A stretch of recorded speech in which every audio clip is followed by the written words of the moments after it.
Hey guys, this is Hope from the Rhinestone World, and today I'm going to use both Siser Easy Weed Heat Transfer Vinyl and FDC Decal Vinyl to make a shadow box. I'm also going to show you two quick ways to make your weeding a little bit easier.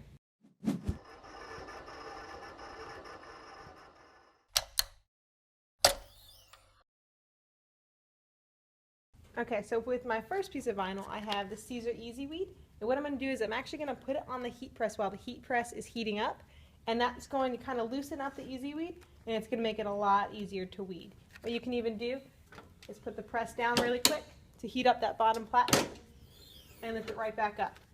And what that's going to do is, again, just make it a lot easier for you to peel out this vinyl. It's going to come right out after you do that.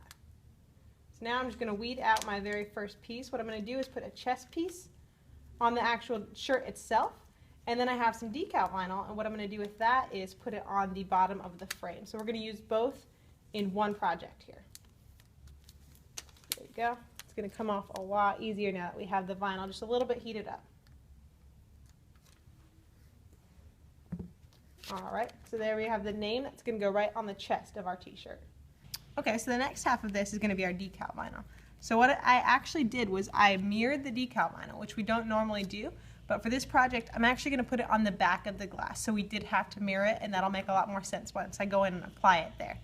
And what we're going to do is actually reverse weed it, because I have a lot of really small letters in here. You can't quite see that. You'll start to see it when we weed it. So because it's so small and we want to make sure that everything stays spaced out properly, we got to be really careful with it. What I'm actually going to do is slap it right on the transfer tape like this.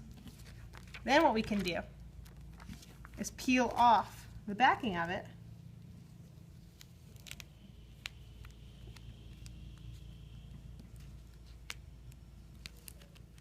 Just like that. Now we're going to have the whole part of our design on here. Well, now all we need to do is weed out the excess. So again, it's called reverse weeding. So I should be able to take off everything in just about one pull now. And we know our letters are going to stick really well to the transfer tape. Just like that.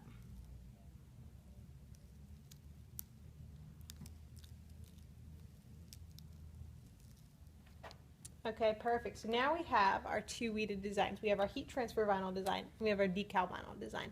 I'm going to apply the heat transfer design right here to the pocket of this shirt.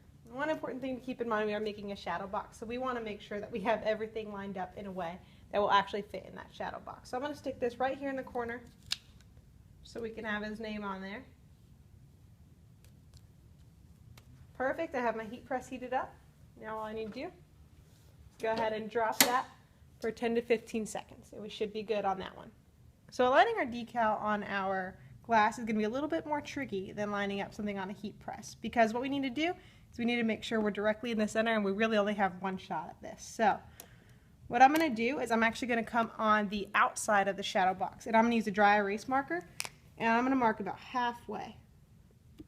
That way when I'm going to place my decal on there, I'll know exactly where I want to be. We're going to mark that right there. It's a 12-inch box, so we'll make a little 6-inch mark. Now we can flip the shadow box over, and I can see my little marks, and we'll be able to wipe those off as soon as I have the decal applied. Okay, so now I've flipped this shadow box back over because we're going to have our mirrored decal, and we're going to put it in on the inside so it's facing out. Now theoretically you could have put it on the outside, but I think it'll give it a little bit of a cleaner look if everything is flat on the outside and all the decorations are on the inside. So now I'm going to take my decal, I can fold it in half, just like this. That'll give you my good center mark to put on those dots that I created with our Expo markers. I have the center marks all lined up, and now all I need to do is go ahead and smooth down this decal. Now watch as I flip it over. You can see that that's showing right through the glass. And again, that's because I mirrored it. You will want to be careful if you're doing this with decal vinyl, and just make sure that the back of your decal vinyl is going to be the same color. It's not all of ours match up. The white do though. The last step is I have the shirt folded up on the shadow box, and all I need to do now is pin it in and close up the box, and we're all finished. Alright, so here's our finished product. We have heat transfer vinyl here on the chest and our decal vinyl there on the bottom. It looks great, all finished.